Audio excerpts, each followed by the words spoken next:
राधे कृष्ण आप सभी को। भगवान शिव के 12 ज्योतिर्लिंगों में से तीसरे ज्योतिर्लिंग श्री महाकालेश्वर के रूप में विश्व विख्यात है। यह अभूतपूर्व ज्योतिर्लिंग मध्य प्रदेश के मालवा क्षेत्र में क्षिप्रा नदी के तट पर उज्जैन नामक नगर में विद्यमान है। हिंदू धर्म में उज्जैन नगर का बहुत ही महत्वपूर्ण स्थान है। प्राचीन धर्म ग्रंथों में इसे अवंतिकापुरी के नाम से जाना जाता था। शिव महापुराण की कोटि रुद्र संहिता में वर्णित महात्म्य के अनुसार भगवान शिव के श्री महाकालेश्वर ज्योतिर्लिंग स्वरूप की नियमित पूजा और आराधना करने से समस्त मनुष्य मनोरथ सिद्ध कर अंत में मोक्ष को प्राप्त करते हैं। श्री महाकालेश्वर मंदिर में एक लघु जल स्रोत है जो कोटि तीर्थ कहलाता है। महाकालेश्वर काल के देवता हैं। काल का अर्थ समय और मृत्यु दोनों ही होता है। महाकाल जी को समय और मृत्यु पर शासन करने वाले देव के रूप में पूजा जाता है।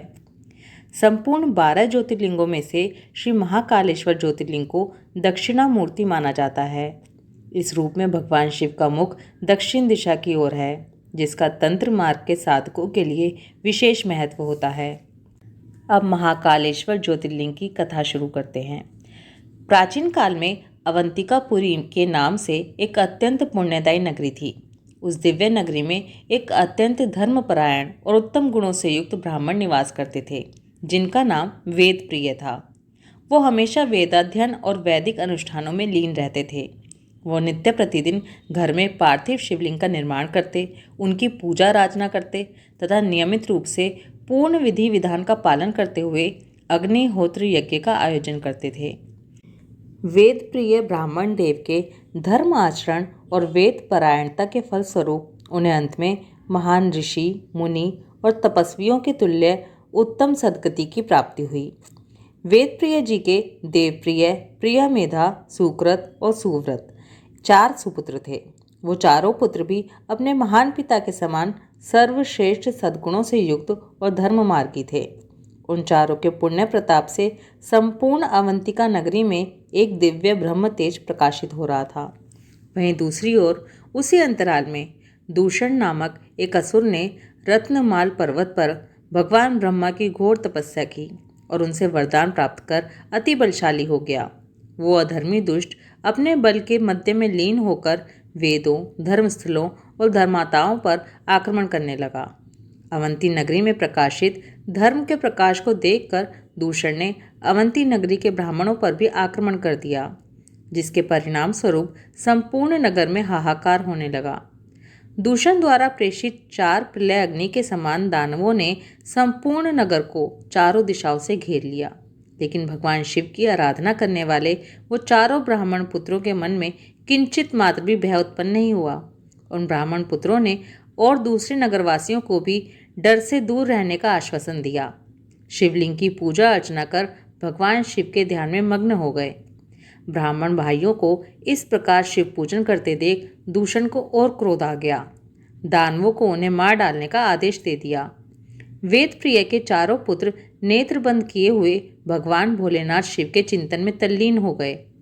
दूषण के एक दानव द्वारा उन ब्राह्मणों का वध करने का प्रयास करते ही भीषण गर्जना के साथ उनके द्वारा पूजित शिवलिंग के स्थान पर एक विशाल गड्ढा हो गया और उसमें स्वयं भगवान शिव अति विकराल स्वरूप में प्रकट हो गए।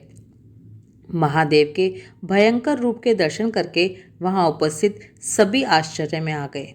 भगवान शिव ने घोर गर्जना करते हुए दूषण से कहा, अरे दुष्ट, पापी, खलकामी, तेरे ही जैसे दुष्टों का संहार करने के लिए मैं महाकाल स्वरूप में प्रकट हुआ हूँ। ऐसा कहते ही शिवजी ने अपनी भीषण हुंकार से ही दूषण सहित उसकी पूरी सेना को भस्मीभूत कर दिया। दूषण का अंत होते ही समस्त लोकों में हर्ष और उल्लास का वातावरण छा गया। देवगण भगवान शिव के महाकाल स्वरूप के दर्शन कर आकाश से पुष्प वर्षा करने लगे। भगवान महाकाल ने चारों ब्राह्मण पुत्रों से वर मांगने को कहा, किंतु उन्होंने अपने निस्वार्थ के लिए कुछ भी न मांगकर पूरे जगत के कल्याण के लिए प्रभु से सदा सर्वदा के लिए उसी स्थान पर विराजमान रहने का भक्तिपूर्वक निवेदन किया। वेद प्रिय के पुत्रों का आग्रह स्वीकार करके भक्तों का कल्याण करने के लिए भगवान शिव जिस गड्ढे से प्रकट हुए थे, उसी में हमेशा के लिए श्री महाकाल ज्योतिर्लिंग के रूप में स्थित हो गए।